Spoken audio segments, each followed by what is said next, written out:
कहानी का पूरा आनंद लेने के लिए कहानी के पिछले सभी भागों को ज़रूर देखें। उसका लिंक मैं आपको डिस्क्रिप्शन बॉक्स में दे दूँगी और साथ में कमेंट बॉक्स में पिन भी कर दूँगी, तो आप वहाँ से भी जाकर देख सकते हैं। व्योम की शादी की खबर सुनकर आदि और प्रेरणा भी उसकी शादी में शामिल होने आ चुके थे। We are so happy for you यार, वरना जब मैं और प्रेरणा शादी कर रहे थे तो मुझे बहुत बुरा लग रहा था तेरे लिए, आदित्य ने मायूसी से कहा। आदि, गिल्टी फील करने की ज़रूरत नहीं है। तुम्हें पता है वी ने तो पहले से ही सानवी पर नज़र रखी थी। इसे बस उसकी ही फिक्र लगी रहती थी। मैंने देखा है इसकी नज़रों में, है ना वी? प्रेरणा ने व्योम को आई विंग करते हुए पूछा तो वो शर्मा गया और अपना सिर खुजाने लगा। अरे भाई बस करो तुम दोनों, मेरे साले साहब को तंग करने का हक सिर्फ मेरा है, सामर्थ वहाँ आते हुए बोले तो सब हंस पड़े। अच्छा बस अब रेडी हो जाओ जल्दी से आप सब, उसके बाद रस्म भी करनी है और मेहंदी भी आज ही होनी है, तो टाइम से सारी रस्में भी करनी है। ज़्यादा लेट किया तो आंटी जी बहुत डांट लगाएंगे, उसने धमकी भरे स्वर में कहा। मोहतरमा, मैं रेडी हो जाऊंगा, बस तुम अपना ध्यान दो, तुम्हें ही 1 घंटे लगते हैं तैयार होने में, आदि ने प्रेरणा को छेड़ते हुए कहा तो वो उसे घूरी और मुंह बनाते हुए रूम से बाहर चली गई। व्योम बोला, जीजू दी। सामर्थ्य बोला, तुम्हारी दी रेडी है, बस काशवी को भूख लगी थी तो उसे दूध पिलाकर तैयार कर रही थी, इसलिए मुझे भेजा तुम्हें देखने को। वो मुस्कुराया।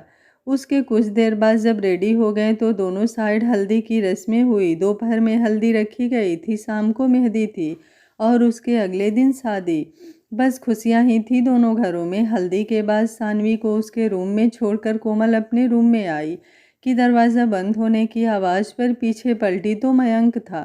मयंक जी आप, उसने कुछ हैरानी से कहा, क्योंकि मयंक के हाथ में हल्दी की कटोरी थी। क्या आप, तुमने सबके साथ इतनी मस्ती की, सबको हल्दी लगाई और मुझे भूल गई।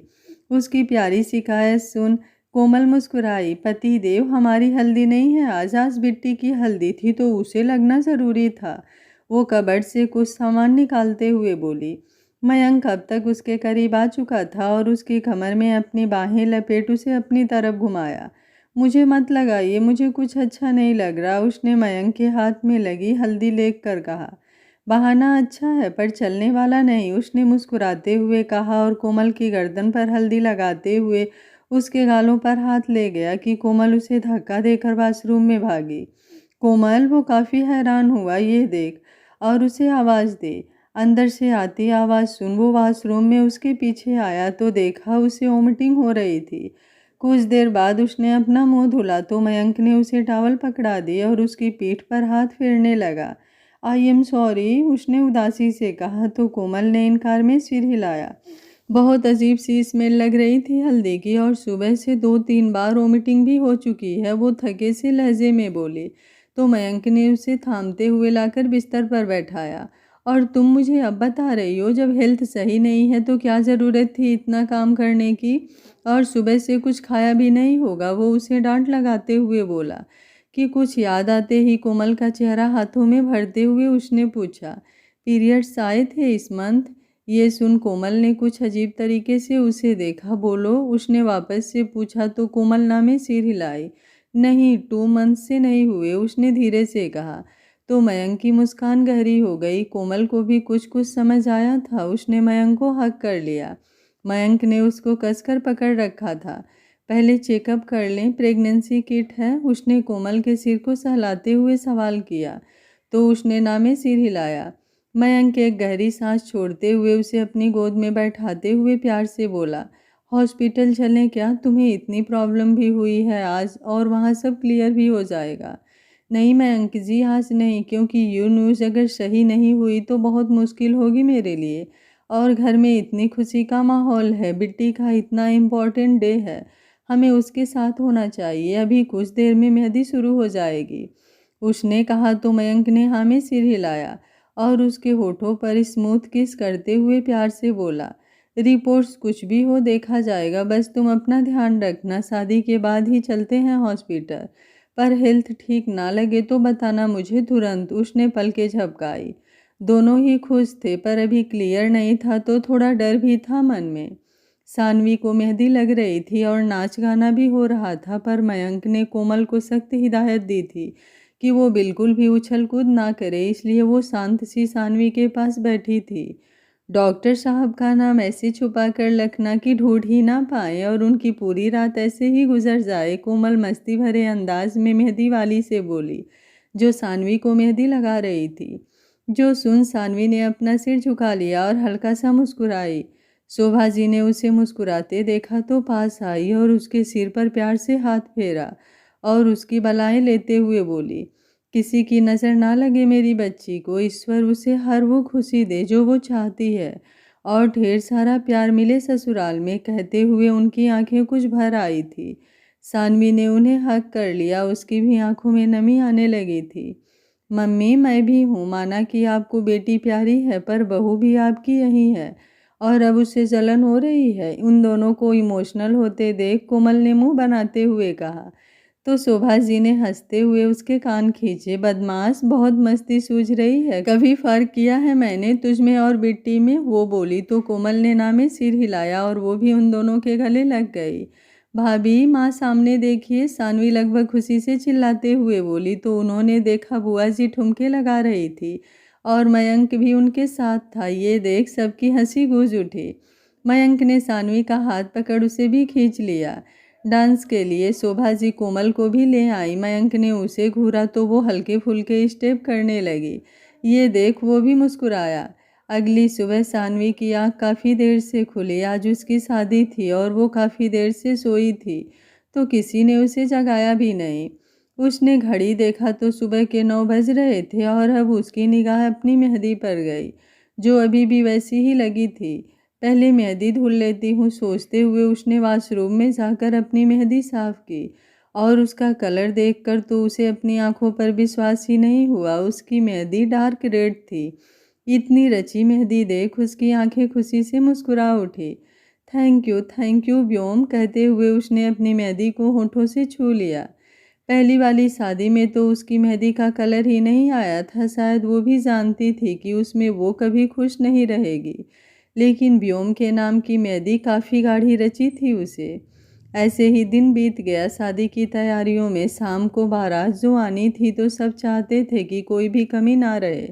दामोदर जी अभी खड़े किसी से बात कर रहे थे कि सानवी ने उन्हें आवाज़ दी। हाँ बिट्टू, क्या हुआ बेटा, तुम कमरे से बाहर क्यों आई, कोई काम था क्या, उन्होंने पूछा। हाँ, आपने कुछ खाया नहीं है सुबह से और बस काम में ही लगे हैं, दवा भी नहीं ली, ऐसे तो आपकी तबीयत खराब हो जाएगी पापा, उसने चिंता करते हुए कहा। बेटा ठीक हूँ मैं, खा लूँगा बाद में, अभी बाहर का देख लूँ एक बार उसके बाद, वो बोले। लेकिन सानवी नहीं मानी और उन्हें लाकर डाइनिंग टेबल पर बैठाया और खुद ही उनके लिए खाना परोसने लगी। दामोदर जी के चेहरे पर मुस्कुराहट आ गई। उनकी बेटी कितनी बड़ी और समझदार हो चुकी थी, कल इस घर को हमेशा के लिए छोड़कर चली जाएगी। याद आते ही उनका चेहरा कुछ उतर गया। कुछ देर बाद बारात आ चुकी थी और सभी उनके आवभगत में लगे थे। सानवी, जो कि अब पूरी तरह दुल्हन के रूप में सज चुकी थी, लाल जोड़े में वो काफ़ी प्यारी लग रही थी। अपने रूम की खिड़की से वो बाहर देख रही थी, जहाँ से दिख रहा था बारातियों का डांस। आदि सामर्थ्य जीजू को डांस करता देख उसके लबों पर मुस्कुराहट आ गई। तभी उसकी निगाह घोड़े पर चढ़े व्योम पर गई। दुल्हनिया को इतना भी इंतज़ार नहीं हो रहा और यहीं से नज़र लगाने पर लगी है हमारे दूल्हे राजा को। प्रेरणा की आवाज़ सुन उसने झट से खिड़की बंद की और उसकी तरफ घूमी तो प्रेरणा हंस पड़ी, जो देख वो कुछ झेप गई। बहुत प्यारी लग रही हो, भी तो तुम्हें देखते ही बावरा हो जाएगा, उसने मुस्कुराते हुए कहा। थैंक यू, सानवी ने कहा तो प्रेरणा ने सवालिया निगाहों से उसे देखा। तुम्हारी वजह से ही मेरी लाइफ में इतना बड़ा दिन आया है, अगर तुम्हारी और इनकी शादी हो जाती तो शायद ये ना मिलते मुझे, और ना ही आदित्य जी को उनका प्यार। तुमने आदित्य जी को माफ़ करके शायद बहुत कुछ सुलझा दिया, सानवी आगे बोली तो प्रेरणा मुस्कुराई। शायद हमारी किस्मत यही चाहती थी कि सबको उसका प्यार मिले। एक रिक्वेस्ट है तुमसे, मुझे पता है तुमने क्या कुछ नहीं झेला है, कितना बुरा है फ्यूचर में तुम्हारे साथ, और शायद तुम अभी बी को अपना ना पाओ, पर मेरा दोस्त तुमसे बहुत प्यार करता है सानवी, वो दिल का बहुत अच्छा है, ऊपर से सख्त दिखता है पर उसे बहुत जल्दी हर्ट कर जाती है अपनों की बातें, उनका रवैया, और तुम्हें तो वो बहुत चाहता है, उम्मीद है कि तुम उसे कभी हर्ट नहीं करोगी। और इस रिश्ते को अपना 100% दोगे। बाकी घबराना मत, सब वो संभाल लेगा। प्रेरणा उसे समझाते हुए बोली तो सानवी ने सहमति में सिर हिलाया। हंसी खुशी के साथ बरमाला की रस्में हुई, जिसमें मस्ती मजाक चलता रहा। उसके बाद अब दोनों मंडप में बैठे थे और पंडित जी सारे विधि विधान करा रहे थे। कोमल बुआ जी के पास ही बैठी थी और उन्हीं के साथ मयंक भी। वो शादी में इतना व्यस्त होने के बाद भी कोमल का भरपूर ध्यान रख रहा था। दामोदर जी और शोभा जी ने उनका कन्यादान किया, उसके बाद सिंदूरदान फेरे हुए और अब वो सानवी व्योम रघुवंशी बन चुकी थी। उसने नजरें उठा व्योम को देखा, जिसके चेहरे पर दुनिया जहां भर की खुशियां दिख रही थी। व्योम उसे खुद को देखता पा मुस्कुराया। फिर दोनों ने बड़ों के आशीर्वाद लिए और कुछ देर बाद विदाई हुई। सानवी व्योम के साथ 3-4 घंटे बाद कानपुर पहुंच चुकी थी। यहाँ भी सारी तैयारियां थी। सबसे पहले गृह प्रवेश हुआ, उसके बाद दोनों ने मंदिर में भगवान जी का आशीर्वाद लिया। काजल, सानवी बिटिया थक गई होगी तो अभी उसे दूसरे रूम में ले जाओ, कुछ देर आराम कर ले, उसके बाद बाकी की रस्में होंगी, शिखा जी बोली तो काजल ने हाँ में सिर हिलाया। सामर्थ, आप काशवी को रूम में सुला दीजिएगा, काजल ने कहा तो सामर्थ और आदित्य, जो कि काशवी के साथ खेल रहे थे, उन्होंने सिर हिलाया। मॉम, मैं अपने रूम में जाऊं? व्योम ने पूछा। अरे साले साहब, अभी कहाँ इतनी जल्दी है आपको रूम में जाने की? आप अभी यहीं नीचे वाले किसी रूम में चले जाइए, सामर्थ ने शिखा जी के कुछ कहने से पहले ही कहा। काजल सानवी को लेकर चली गई थी। पर जीजू, मेरे कपड़े तो वही हैं ना, तुम्हारे कपड़े मैं ले आती हूँ, प्रेरणा ने दांत दिखाते हुए कहा तो व्योम ने उसे घूरा। ओए, तू मेरी वाली को मत घूरा, आदित्य बोल पड़ा तो व्योम चिढ़ता हुआ दूसरे रूम में फ्रेश होने चला गया। उसकी शक्ल देख सब हंस पड़े थे। व्योम रात में काफी देर बाद रूम में आया। उसके हाथों में हल्का कंपन हो रहा था। डोर खोलने में धड़कनों पर तो जोर ही नहीं था। उसने किसी तरह खुद को संयत रख डोर पुश किया तो वो खुल गया। उसकी नज़र सीधे ही बेड पर जा रुकी, जहां घूंघट डाले सानवी बैठी थी। उसने अब एक नज़र पूरे रूम में डाली, जो कि बिल्कुल नई दुल्हन सा सजा था। मोमबत्तियों की रोशनी और गुलाबों की महक ही काफ़ी थी किसी को मदहोश करने के लिए। उसने डोर बंद किया, जिसकी आवाज़ पर सानवी ने अपना सिर उठा उस तरफ देखा। व्योम धीमे कदमों से बिस्तर के पास आया और उससे कुछ दूरी बनाकर बैठ गया। उसने अपना हाथ सानवी की तरफ बढ़ाया और धीरे से उसका घूंघट उठा दिया। सानवी बस चुप सी बैठी रही। सानवी, तुम इतनी शांत क्यों हो? खुश तो हो ना? कुछ देर की चुप्पी के बाद व्योम बोला। गिफ्ट ना देने का अच्छा बहाना है बात बदलना, वो बोली तो व्योम ने उसका चेहरा देखा। सानवी, क्या सानवी? उसने टेढ़ा सा मुंह बनाया तो वो मुस्कुराया। उसे खुशी हो रही थी उसे ऐसे बोलता देखकर। वो उठा और कबर्ड से एक बॉक्स ले आया। अपने पैर आगे करो, उसने कहा तो सानवी ने उसके हाथ से बॉक्स लेना चाहा। नहीं, गिफ्ट दिया ही नहीं जाता, पहनाया भी जाता है अपनी वाइफ को, उसने कहा तो सानवी की आंखें कुछ बड़ी हो गई। व्योम उसके कुछ करीब खिसका और सानवी के पैरों को अपने सामने किया और अपनी लाई हुई पायल उसके पाँव में पहनाने लगा। उसकी उंगलियां जैसे जैसे सानवी को अपने पैरों पर महसूस हो रही थी, एक अलग सा एहसास हो रहा था। उसने अपनी आंखें बंद कर ली थी। देखो, पसंद आया? उसके कहने पर सानवी ने अपने पाँव देखे। वाह, ये सच में बहुत ही ज़्यादा प्यारे हैं, थैंक यू सो मच। वो काफ़ी खुश हुई थी पायलों को देखकर। तुम्हारे पैरों में आकर और भी बढ़ गई है इनकी खूबसूरती, वो मुस्कुराते हुए बोला और उसके दोनों पैरों को एक एक कर चूम लिया। सानवी ने अपने लहंगे को कसकर पकड़ लिया। उसके टच को महसूस करते ही उसका बदन कांप उठा था। मम्मा, मुझे चेंज करना है, उसने हिचकते हुए कहा, जबकि हकीकत तो ये थी कि व्योम की करीबी से वो पिघल रही थी और मन में एक डर सा था जो अभी उसे आगे बढ़ने की इजाज़त नहीं दे रहा था। ओके, पर अभी मेरा गिफ्ट बाकी है, व्योम ने शरारत से कहा तो वो झेप सी गई और उठते हुए बाथरूम की तरफ भागी। अरे संभल कर, गिर जाओगी, वो ऐसे उसे भागते देख बोला। काफ़ी देर तक वो बाहर नहीं निकली तो व्योम को उसकी फिक्र हुई। तुम ठीक हो? कोई प्रॉब्लम है क्या? उसने पूछा। नहीं, बस आ रही हूँ, उसकी आवाज़ आई जो सुन उसने चैन की सांस ली और अपने कपड़े कबर्ड से निकाले। बाथरूम का डोर खुलने की आवाज़ सुन उसने अपना सिर घुमाया तो सानवी को देख उसके लबों पर मुस्कुराहट आ गई। साथ ही आंखें हैरानी के साथ कुछ बड़ी हुई थी। उसने पिंक कलर की नी लेंथ नाइटी पहनी थी, जिसमें बस एक पतली सी स्ट्रिप लगी थी कंधे पर। यो लोग भी ना पता नहीं क्या क्या करवाने वाले हैं। आज प्रेरणा ने बोला था कि बाथरूम में ड्रेस रखी है, वरना मैं लेकर गई थी कुछ दूसरे कपड़े। कितना अजीब लग रहा है ये मुझे देख रहे हैं तो। वो खुद में ही बुदबुदाए जा रही थी। उसकी आवाज़ तो व्योम को सुनाई नहीं पड़ रही थी, पर उसके हिलते लब ही दिख रहे थे। उसके चेहरे से ही पता चल रहा था कि वो उसके देखने से अनकंफर्टेबल हो रही है, तो वो चेंज करने चला गया। सानवी अब जल्दी से ड्रेसिंग टेबल के पास आई और अपने बाल संवारे। इसके बाद जल्दी से जाकर लेट गई। व्योम जब चेंज करके बाहर आया तो देखा वो बिस्तर पर लेट चुकी थी। ये लड़की भी ना, मुझे पता है कि सोई नहीं है, पर हरकतें इसकी पहले वाली होने वाली है। अच्छा भी है, मैं भी तो यही चाहता था आखिर। वैसे एक बात तो है, जो मजा इसे परेशान करने में है, उससे लड़ने में वो कहीं नहीं। वो हंसते हुए बोला और दूसरी तरफ जाकर लेट गया। बिल्कुल खामोशी पसरी थी दोनों के बीच। सानवी को लगा कि व्योम सो चुका है, तो उसने उसकी तरफ करवट ली।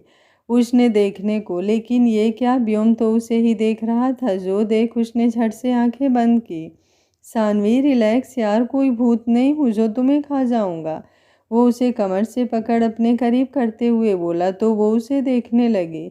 बिना मर्जी के मैं इतने करीब नहीं होऊंगा जिससे तुम अनकंफर्टेबल हो। बाकी तंग करने का, अपना प्यार दिखाने का हक तो मिल चुका है ना मुझे। उसने सानवी के चेहरे पर आए बालों को संवारते हुए कहा। सानवी के बदन में सिहरन सी दौड़ गई थी उसके स्पर्श से। हमारी शादी में जो आशीर्वाद देने आए थे लास्ट में, उन्हें देखकर तुम खुश क्यों नहीं थे? कौन थे वो? सानवी ने सवाल किया तो व्योम की पकड़ ढीली हो गई। उसने सानवी को छोड़ दिया और उससे अलग होता हुआ बोला, सो जाओ, काफ़ी रात हो गई है, सुबह जल्दी उठना भी होगा। सानवी को उसका बर्ताव बहुत अलग लगा। ऐसा क्या है कि वो अचानक से ऐसा करने लगा, ये उसके दिमाग में आया और उसने व्योम की बाह पर हाथ रखा। व्योम को उसकी आंखों में सवाल दिख रहे थे। वो बेड से टेक लगाए बैठा तो सानवी भी उठकर बैठ गई।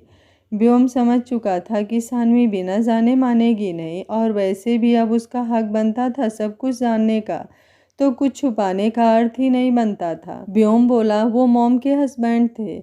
मॉम के हस्बैंड मीन्स डैड ना? तो फिर वो साथ क्यों नहीं रहते? मुझे तो लगा था कि डैड है ही नहीं। सानवी ने उसकी बात सुनकर तुरंत ही कहा, मैंने कहा वो मॉम के हस्बैंड है, बाकी मेरे डैड नहीं। सानवी ने अजीब निगाहों से उसे देखा। वो शख्स जिसने अपनी बीबी को उस हालत में अकेला छोड़ दिया हो जब उसे सबसे ज़्यादा उसकी ज़रूरत थी। जब एक 12 साल की बेटी और 8-9 साल का एक बच्चा, उन्हें उसके प्यार की ज़रूरत थी। उसे अपने बच्चों का लिहाज नहीं आया, उसे तरस नहीं आया अपनी ही पत्नी और अपने अंश को अपनी ज़िंदगी से बाहर करते हुए। वो मेरा डैड कैसे हो सकता है? वो चीख पड़ा था। व्योम, सानवी ने उसका हाथ सहलाते हुए कहा। वो खुद को शांत रखने की कोशिश करता हुआ आगे बोला, बहुत बड़ी फैमिली है उसकी, दादू दादी चाचू चाची सभी थे। मॉम दादाजी की पसंद थी, उन्होंने ही ये शादी कराई थी। कुछ दिन तक सब ठीक चला। दी को बहुत प्यार करते थे वो सब, और मुझे भी। वो काम के सिलसिले में ज़्यादातर बाहर ही रहने लगे थे, और फिर मॉम और उनमें लड़ाई झगड़े होने लगे। बाद में पता चला उन्होंने कहीं और शादी कर ली थी, दूसरे शहर में।